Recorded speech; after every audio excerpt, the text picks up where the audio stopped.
da di da da la la li la da la la la la. Surabaya, oh Surabaya. Pak, nanti masing-masing ini menarik ya untuk kita ulas satu-satu ya. Tapi boleh ke Pak Samsul Arifin dulu ya Pak ya. Jadi kalau dari Bapak sendiri apa point of view yang Bapak bisa sampaikan di jeda kepemimpinan ini Pak? Silakan. Terima kasih Mbak. Pertama enggak usah panggil Pak, cukup iya. Mas saja. Oke. Masam.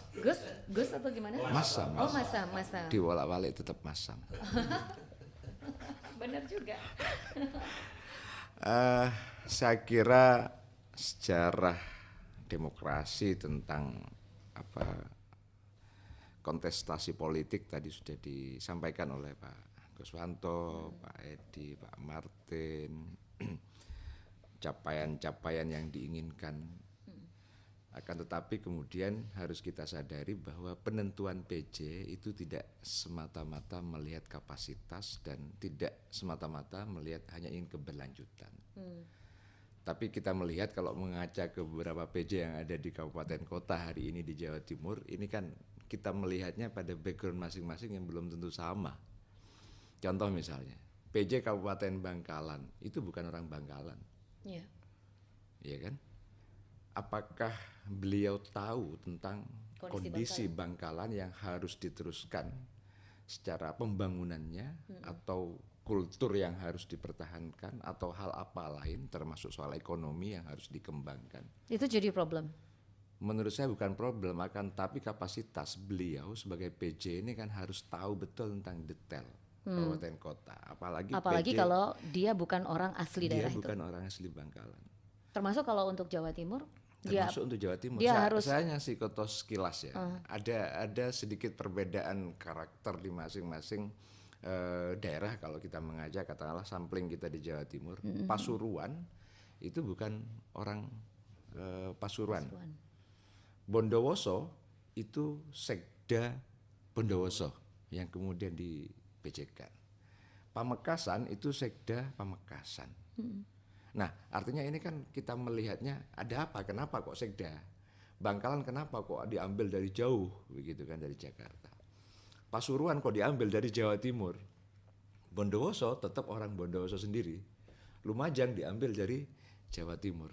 Ini kan karakter-karakter kepemimpinan atau pola pemimpinan yang itu disiapkan untuk apa kan gitu kan?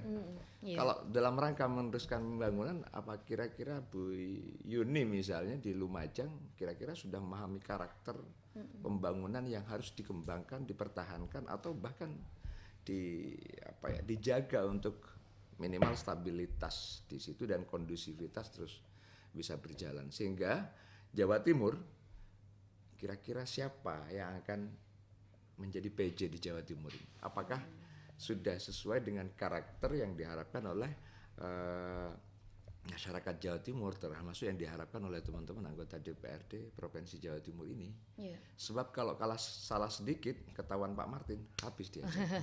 Kira-kira begitu ya. Oke. Salah sedikit tidak sesuai dengan karakter yang diharapkan, wah jangan dikira Pak Edi Paripurna akan diam begitu aja, kan termasuk yang lain. Yeah. Nah ini saya kira menjadi PR bagi kita semua untuk memperhatikan siapa yang akan ditunjuk sebagai PJ Jawa Timur untuk bisa minimal menjaga kondusivitas Jawa Timur yang hari ini sudah bisa kita rasakan bersama-sama. Baik. Ada sisi yang lain Mas Sam selain dari putusan PJ gitu ya, yang memang sebenarnya pesannya adalah ya kalau bisa orang yang benar-benar paham dengan daerahnya ya. Selain itu apa lagi? Mungkin dari sisi perencanaan pembangunannya? Kalau dari sisi perencanaan pembangunan saya kira kita semua sudah paham ya indikator-indikator pembangunan yang dinilai mempunyai tingkat keberhasilan, indikator-indikator perencanaan yang kemudian harus dilanjutkan dan diamankan, termasuk indikator tadi soal kemiskinan misalnya, kita bisa menekan angka kemiskinan yang begitu luar biasa. Nah, jangan sampai jeda waktu yang tidak sedikit ini ya, jeda waktu ini tidak sedikit. PJ kita ini bisa 1 tahunan ya, bisa itu akan memasuki 2 kontestasi politik. Yang pertama pertama di pemilu 14 Februari 2024 yang kemudian di pilkada di bulan November insya Allah. Yeah. Di pilkada bulan 2024. Ini dua kontestasi yang harus dijaga betul-betul. Kalau tadi beliau menyampaikan bahwa kondusivitas kita adalah modal harus yang paling utama. Gitu ya? Yeah. Jangan sampai setiap perhelatan itu terjadi kegaduhan. Jangan sampai setiap perhelatan ada sejarah-sejarah pahit yang pernah kita temukan, seperti kejadian di Tuban yang waktu itu secara kantor bupati, terus kemudian rumah, hotel dan lain sebagainya yang itu milik pribadi menjadi korban, dan itu kan memicu, memicu.